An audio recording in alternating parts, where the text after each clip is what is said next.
या केस लड़ने की अनुमति स्वयं दे दो, या ये निकल सकते तो मुझे इच्छा मृत्यु के इजाजत दो। हम इस देश समाज में गंदा नहीं रहना चाहते।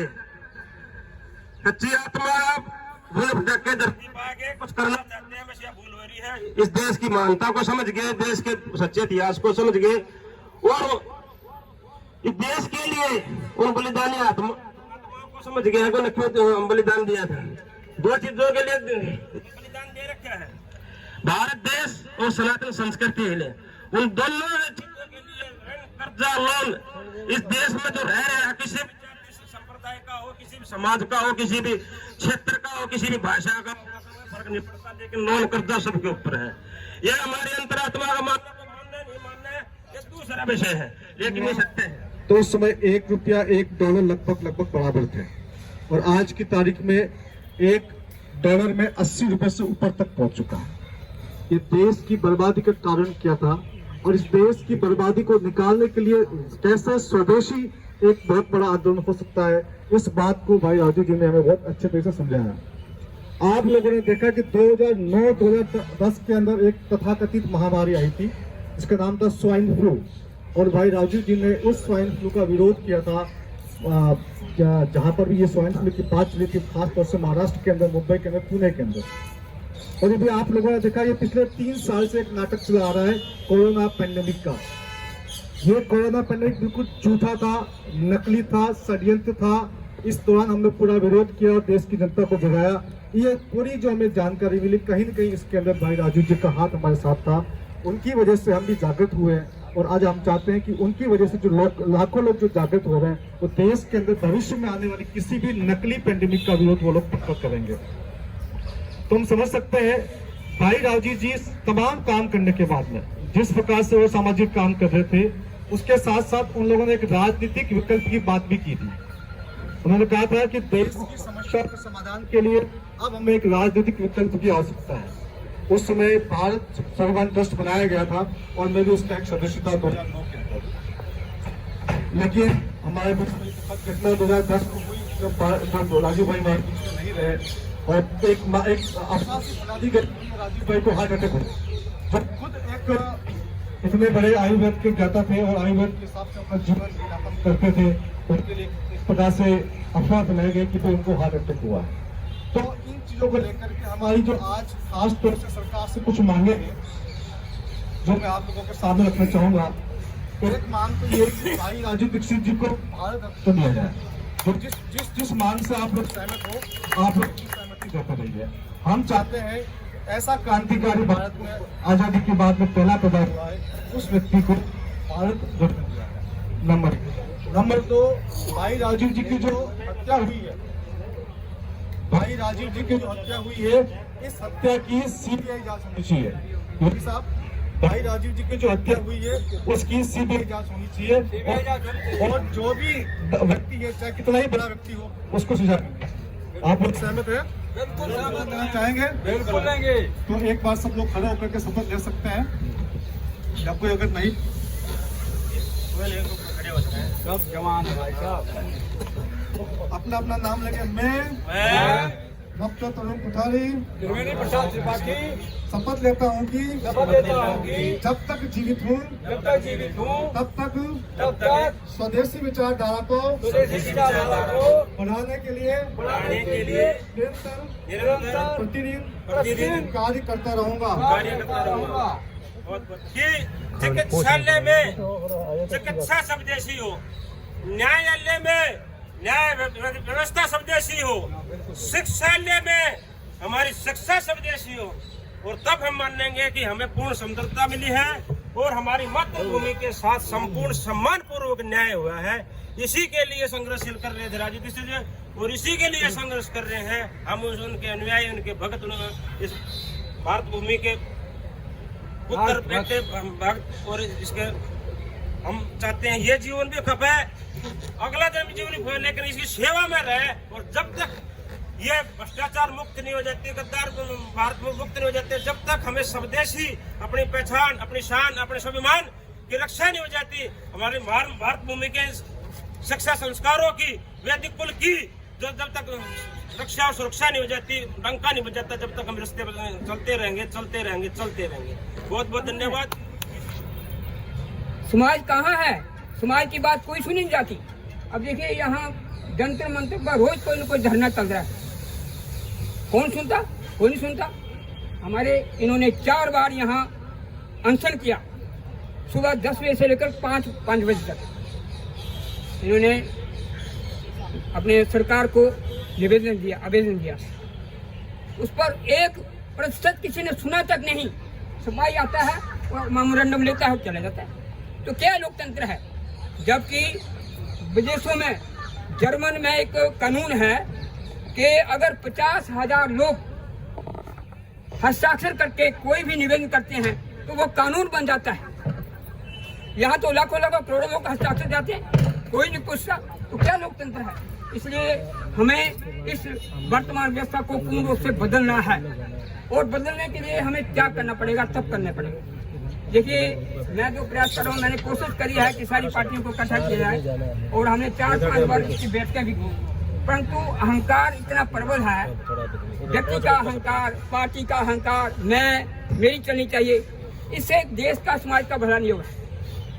इसलिए मैं आपसे निवेदन करना चाहता हूँ, देखिए, जब तक हमारी राजनीति नहीं बदलेगी तब तक देश का सुधार नहीं होगा। राम है धर्म और सीता है राजनीति। धर्म के साथ राजनीति चलेगी तब देश की व्यवस्था बदलेगी, अन्यथा आप ढोते रहो जैसे मत। देखो जी, धर्म और राजनीति की बात करी बलदेव जी ने। महापुरुषों का कथन है कि राजनीति में धर्म होना चाहिए, धर्म में राजनीति नहीं होनी चाहिए। अगर इस तरीके से नीति हमारे दिल्ली या पूरे देश के राजनीतिक अपनावेंगे और तो वो खुद की मन में शांति पाएंगे, समाज देश की मन में शांति और इसको संतुष्टि उन्नति कुछ कर पाएंगे। वे करोड़ों अरबों के घोटाले कर कभी अशांत है, पूछ ले उनसे भी जाकर। उनको भी नींद नहीं आती, उनको घेतौड़ी का पानी पी हुआ है और कोई अपने अपने तरीके से नशे कर करके सोए हैं, नींद नहीं आती उनको है। क्यों? वो चोरी का माल दबे पड़े हैं, वो नींद आने दे, नहीं आने। तो कमाई ऐसी होनी चाहिए जो किसी की आत्मा को ठेस, किसी के साथ धोखाधड़ी नहीं है। कोई व्यक्ति विशेष हो, समाज हो, समूह हो, देश हो या पूरी मानव जाति हो, प्रकृति का सीधा सा नियम है, जो आप इसको दोगे वो कई गुना आपको लौटा के देंगे। समाज का भी ऐसा यही नियम है, जो आप इसको दोगे वो भी कई गुना। देश का भी यही है, जो आप जितना दोगे उससे कई गुना देश आपको देगा। तो ये हमारी नीयत, ये सोच, ये शुद्ध संकल्प होना चाहिए। फिर देखना कैसे रास्ते के बाद आए कांटे को कंकर सब पार होते हुए हम विश्व विजय पताका लहराएंगे। और ये हमारा आत्मविश्वास बोलता है, और हम इसी आत्मविश्वास के साथ, हम उसी लेवर के साथ हम आगे बढ़ेंगे। और हम चाहेंगे कि हर किसी का आत्मविश्वास इस तरह का हो। इसी कड़ी में आगे हम बढ़ते हैं। हमारे डॉक्टर साहब हैं जो अमेरिका से बच्चों के डॉक्टर हैं, और हमारे जो वर्तमान में दिल्ली सरकार चल रही है उनके साथी हैं, अन्ना आंदोलन के साथी हैं। धोखा खाए हैं, ठगे हुए हैं, इसलिए हर आदमी को धोख बताकर विश्वास करके संगठन में बनाना चाहते हैं, फिर से वो न हो। और अनुभव बोलता है, गद्दार पैदा ना हो कोई। हाँ, अनुभव बोलता है कि इसी तरीके से, क्योंकि हम मुट्ठी भर आदमी हैं, मुट्ठी भर लोग हैं, मुट्ठी भर जो अभी देश समाज को एक दिशा देने चले हैं, और मुट्ठी भरी होते हैं तो दिशा देने वाले होते हैं। इसलिए अपने आप को कमजोर मत समझो, अकेले मत समझो, हम बहुत बड़ी शक्ति, महाशक्ति के रूप में उभरेंगे। बहुत बहुत धन्यवाद डॉक्टर साहब, आपका स्वागत है। धन्यवाद योगी जी। महानुभावों, मैं ज़्यादा समय नहीं लूँगा, सिर्फ 2 या 3 बिंदुओं में बात करूँगा। मेरा नाम डॉक्टर मुनीश कुमार रायज़ादा है, और काफ़ी साथियों से पहले मिल भी चुके हैं, विमल सक्सेना जी, सी साहब और अपने एक्टिविस्ट सब साथियों से। देखिए, पहली बात तो ये है कि अपने देश में श्रद्धा की कोई कमी नहीं है। कितने ही आप YouTube पे देख लीजिए, आप धार्मिक स्थलों पे चले जाइए, और धर्म के रूप में हर व्यक्ति, हर फैमिली किसी न किसी चीज़ में विश्वास रखता है और समाज में भी बड़ा विश्वास है। कल्चरली भी हम बड़े स्ट्रॉन्ग हैं। दुनिया भर के हम पर्व त्यौहार मनाते हैं, पारिवारिक तौर से लेके नेशनल लेवल तक, किसी प्रकार की कमी नहीं। लेकिन जब देश की बात करते हैं तो आज क्या है? कूड़ा करकट, गंदगी, एजुकेशनल इंस्टीट्यूशन औसत किस्म के, अस्पतालों में एक औसत व्यक्ति, गरीब हो चाहे अमीर हो, लगभग जीएसटी आने के बाद लगभग 50% टैक्स देता है। 50%, चाहे वो व्यक्ति चाय पीता है या आप BMW खरीदे, आप टैक्स दे रहे हैं सरकार को, लगभग 50% औसतन मिलाइए आप।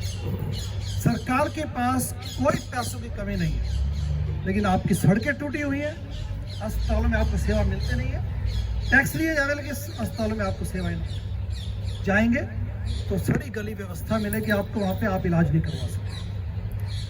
तो एजुकेशन भी देख लीजिए, प्राइवेटाइज हो चुकी है, और उसके अलावा एजुकेशन इंस्टीट्यूशंस की क्वालिटी भी नहीं है। तो ये देखिए कि अल्टीमेटली हम कहाँ फेल हो रहे हैं as a nation, as a country, as a citizens, कहाँ फेल हो रहे हैं कि जो पार्टियां हैं वो ऑर्गेनाइज्ड गैंग्स के रूप में सत्ता पर कब्जा कर चुकी हैं, और हम जनमानस, वोटर्स, सिर्फ एक भेड़ की तरह वो हमें ट्रीट करते हैं। एक भेड़ का जैसे गिरोह होता है, एक समूह होता है, वैसे ट्रीट किया जाता है। हमारी कोई से है ही नहीं, हम मात्र वोटर्स हैं। और फेस्टिवल्स, इलेक्शंस के फेस्टिवल्स में आपको फंसा दिया गया। इलेक्शंस के फेस्टिवल से आप फंस चुके हैं, आप माने चाहे ना माने।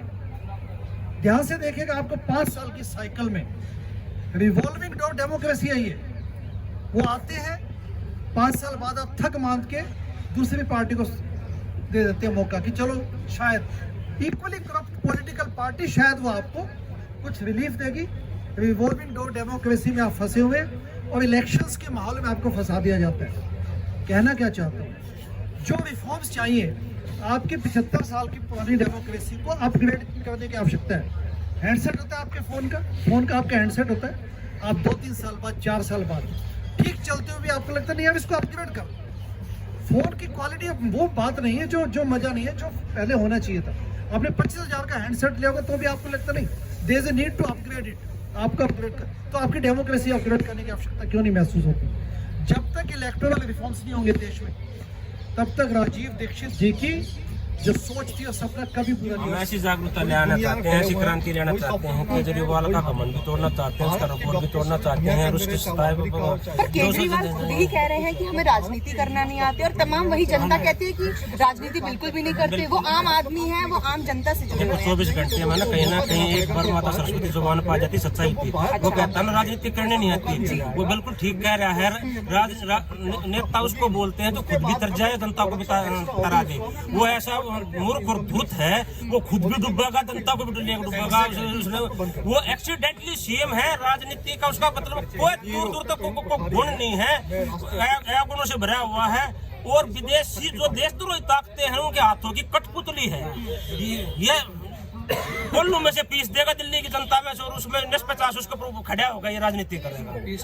ठीक, घोट के मारने का मजबूर हो रहा है। कोई क्षेत्र ऐसा नहीं है पूरी दिल्ली का जहाँ पर पूरे अखबार दिल्ली की समस्याओं से भरे आते हैं। हम मनगढ़ंत बातें नहीं कह रहे हैं। तराई माराम तराई में मची हुई है।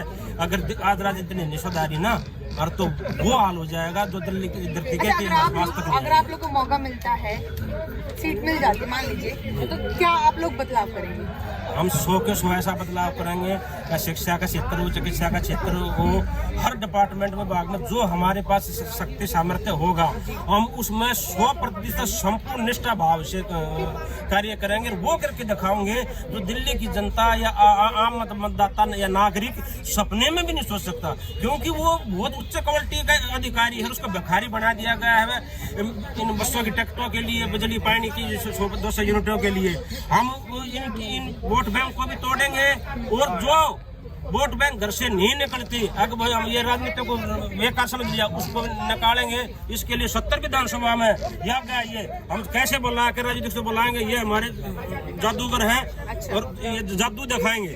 जादू दिखा के पब्लिक ने इकट्ठा करेंगे, जैसे डमरू बजाना पड़ा है ना जनता को बुलाने के लिए, मतलब जनता को आकर्षित करने के लिए। हेलो ऑडियंस, मैं हूं आपके सामने विश्व दुनिया के पहले सरदार जी जादूगर। अच्छा, मुझे 6000 से ऊपर अवार्ड मिले हुए हैं। इंडिया के 700 से ऊपर शहरों में शो कर चुका हूँ। दिल्ली में सबसे पहले हाथी मैंने क्या किया था, और मेरे सिवा कोई जादूगर नहीं है जो हाथी के पास, और हाथी नहीं था मैंने ला दिया था अपने जादू से। और जो दुनिया बनी है ना, ये सच्चाई के लिए बनी है। और जब यहाँ पर दुनिया में लोग शुरू हुए थे तो सभी विश्वास करते थे, जागृत थे। मैं एक जादूगर हूँ, अपने जादू के माध्यम से बताता हूँ।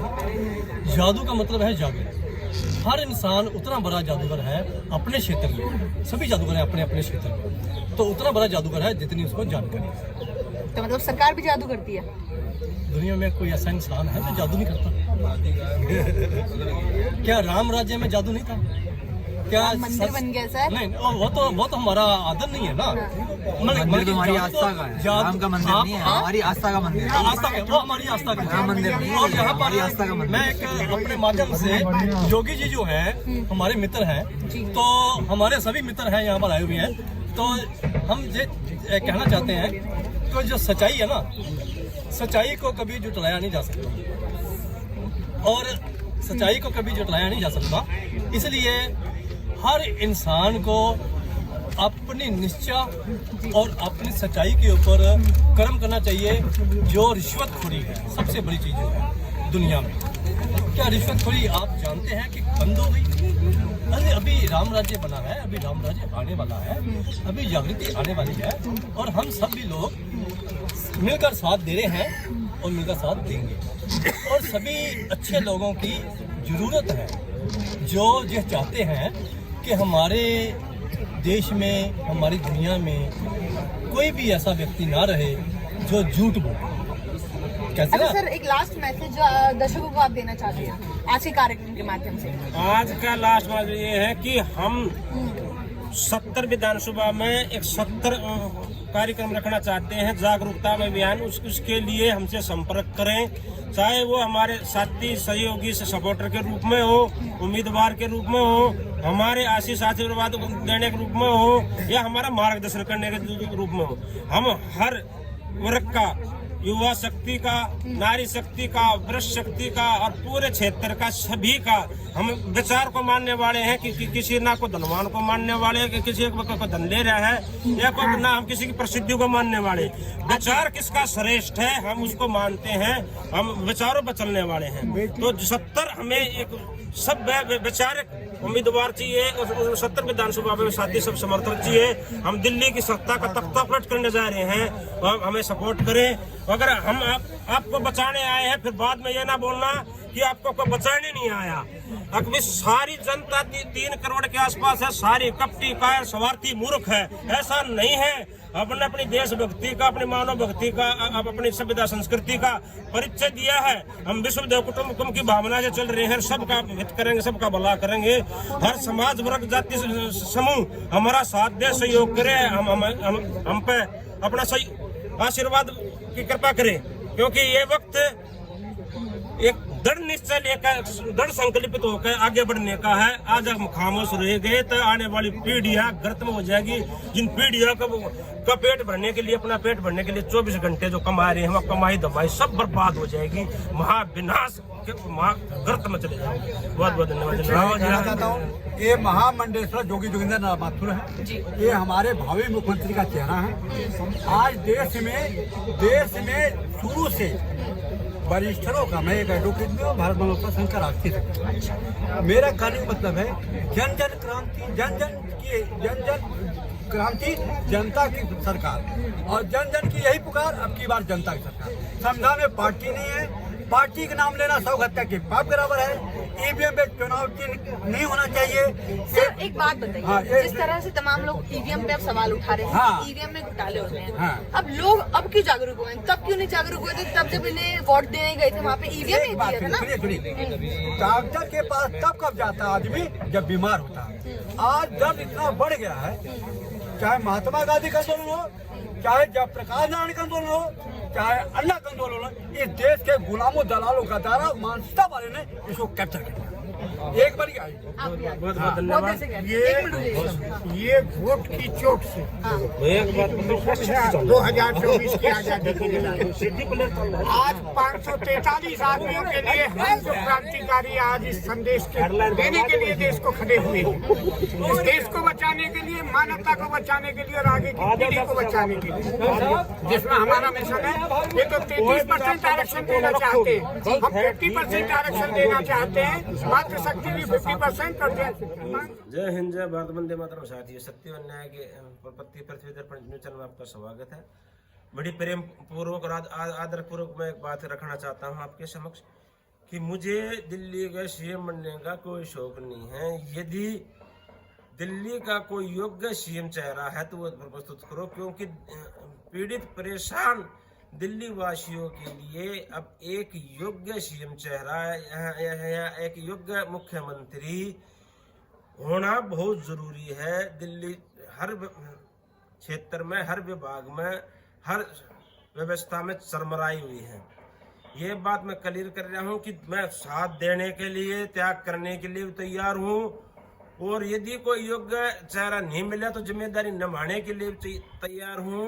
उसके लिए भी परमात्मा की दया से, आप लोग विद्वानों की दया से, हर प्रकार से उसको एक नेतृत्व में ढाल कर एक दशा दे सकते हैं। हम मखोनी मिसाल बनाने के लिए तैयार हैं। पहली बात। दूसरी बात है कि जो दिल्ली की सत्ता परिवर्तन, व्यवस्था परिवर्तन से जो बाहर की सोच रखते हैं कि मैं केंद्र पर मैं कब्जा कर लूंगा, मैं केंद्र सरकार को गिरा दूंगा, मैं इतने एमपी खड़े कर दूंगा, और वहां पर मैंने 10-10 कार्यक्रमों में बुला लिए और अपने कार्यक्रम को छोड़कर अपनी बीन बजाओ, उनसे हाथ जोड़ कर निवेदन है। जिसने भारत सरकार का तख्ता पलट करना वो जा सके है, वो अपना फाइट कर सके है। हर कोई राजनीतिक क्षेत्र में उतरने के लिए स्वतंत्र है, किंतु हमारे कार्यक्रम को आकर दिशाहीन ना करे, ना बिगाड़े। तीसरी बात यह है कि हमारे जो विचारों से सहमत हैं, वे दिल्ली के सत्ता परिवर्तन के लिए, व्यवस्था परिवर्तन के लिए, दिल्ली में दिल्ली वासियों के लिए एक स्वच्छ राजनीति का रोल मॉडल देने के लिए वो हमारे साथ आए और बाकी हमारे केंद्र को जीतने में लग जाएं। हमारी शुभकामनाएं उनके साथ में हैं, कोई दिक्कत परेशानी नहीं है। लेकिन दूसरे के कार्यक्रम को आकर दिशाहीन ना बनाए, उसके लक्ष्य उद्देश्य को समझे। वहाँ पर महान क्रांतिकारी राजीव दीक्षित जी के जयंती और बलिदान दिवस था, उनको कोटि कोटि प्रणाम किया है, उनको भारत रत्न की मांग करी है, 30 नवंबर को स्वदेशी घोषित करने की मांग करी है। ये केंद्र सरकार के संदेश थे, और बाकी हमने दिल्ली की सत्ता परिवर्तन का ऐलान किया है, घोषणा करी है। ये राजीव दीक्षित की प्रेरणा और आशीर्वाद लेते हुए कोई कहे अगर राजीव दीक्षित के उस पर राजनीति करे हैं, भाई बिल्कुल करे हैं, डंके की चोट पे करेंगे। हमने खुल कर बोले अब अपने राजनीति मुहिम शुरू करने जा रहे हैं, और ये हमारे आदर्श रोल मॉडल हैं। हम चंद्रशेखर आजाद, भगत सिंह, राजगुरु, सुभाष चंद्र बोस, राजीव दीक्षित, महर्षि दयानंद और जितने भी ऋषि मुनि हुए हैं, साधु संत हुए हैं, महान बलिदानी हुए हैं, सब हमारे रोल मॉडल है, और सभी के आशीर्वाद से हम चलेंगे। सभी से कुछ ना कुछ हमें सीख और प्रेरणा मिल रही है। हमारा ध्येय, लक्ष्य, उद्देश्य एकदम पाक पवित्र है, स्पष्ट है। कृपया अपना भी बनाए, और किसी का ध्येय इतना बनता है तो हमारे साथ आए, अन्ना हमसे उचित दूरी बना ले। यह आपसे सप्रेम स्नेह निवेदन है। आपका भाई, बंधु, मित्र, एक क्रांतिकारी साथी योगी माथुर का निवेदन स्वीकार हो। मैं आपके वीडियो, जो आपके फोटो ये हैं, उनको जितने शामिल हुए हैं उनका सबका नाम नहीं लेना चाहता, लेकिन पुण्य जितने भी शामिल हुए हैं हमारे आवाज पे, विचार पे, उन सभी का आदर आभार अभिनंदन व्यक्त करता हूँ। बहुत बहुत स्वागत करता हूँ, बहुत बहुत धन्यवाद करता हूँ। आप आए, कार्यक्रम की शोभा बढ़ाई, बहुत बहुत धन्यवाद, शुभकामनाएं। जय हिंद, जय भारत, वंदे मातरम।